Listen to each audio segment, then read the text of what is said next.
So obviously, Wisconsin is important to you. After early success, you probably could have moved somewhere warmer, somewhere that doesn't have wind chills. What is it that makes Wisconsin, Waukesha, Milwaukee so important to you? Well, like they say, be it ever so humble. It's home. I've spent a few winters in California and a few winters in New Orleans, but there's nothing like having your family around. Always this is where my family is, and at the end of the day, I just want to be here. I've been in places in my life to kind of get that out of my system, and it's just nice. Milwaukee's a great place. And as a recent transplant from Chicago, it is a great place. I love it there so far. It must be so easy for you coming from Chicago. It's so much easier to do it. It's kind of like downsized. There's still a lake. There's still a drive that goes along the lake. They just have different names. So about a third of the traffic. Yeah. Well, that price makes it easy. No waiting for anything. I love it.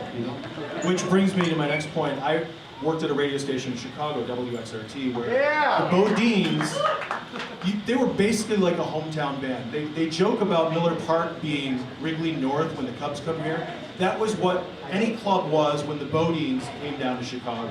How did it feel to go to a town that wasn't your own, and you were arguably as big as you were here in Milwaukee?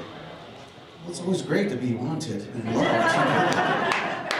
But when we were on tour with U2, we did a 3-night stand in Chicago at the Rosemont Horizon, like 20,000 people. And the second night of that 3-night stand, it was like it was our concert. It was that good for us. We got a standing ovation, and they were there, and I know that they heard that. And that night, they came out and did the best show that I saw them do on the whole tour. And I know that we pushed them a little bit, so it was nice to do that and have that feeling and experience. That's the wonderful thing about live music. You come in, you size up a room, and you see what it's all about, and that energy is infectious. That you obviously you're a warm-up band, but you warmed it up for them. Oh, we killed them.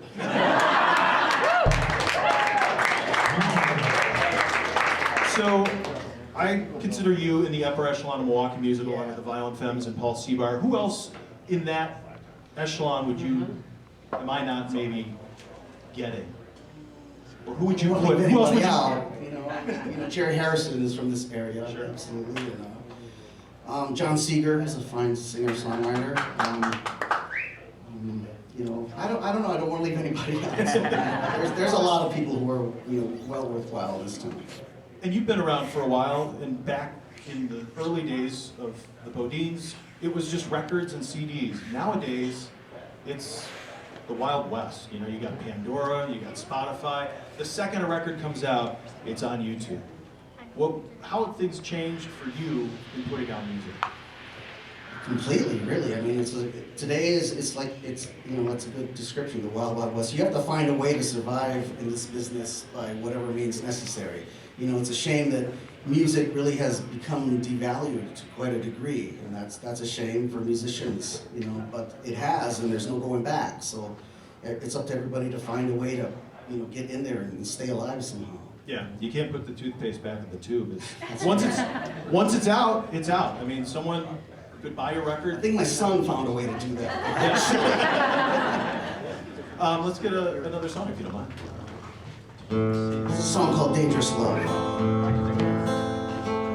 Dangerous love, I can see it in your eyes.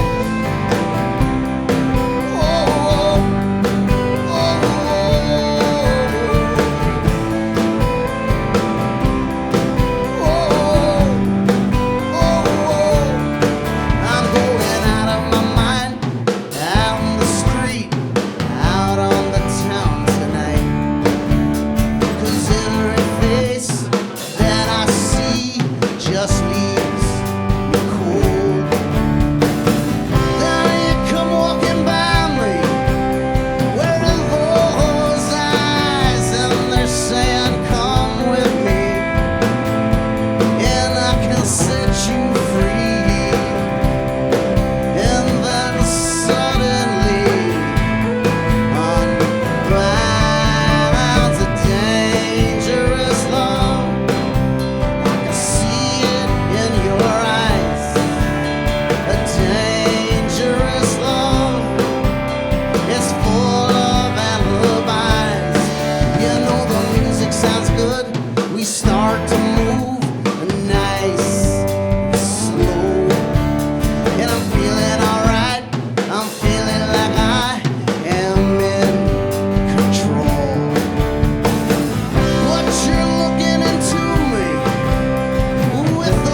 is full of alibis.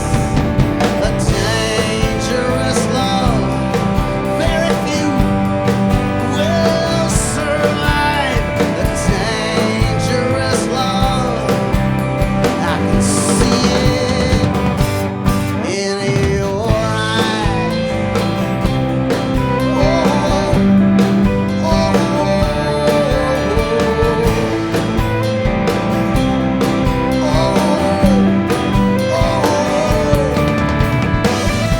and no one can save your soul. No one can save your soul. No one can save your soul from the dangers of a dangerous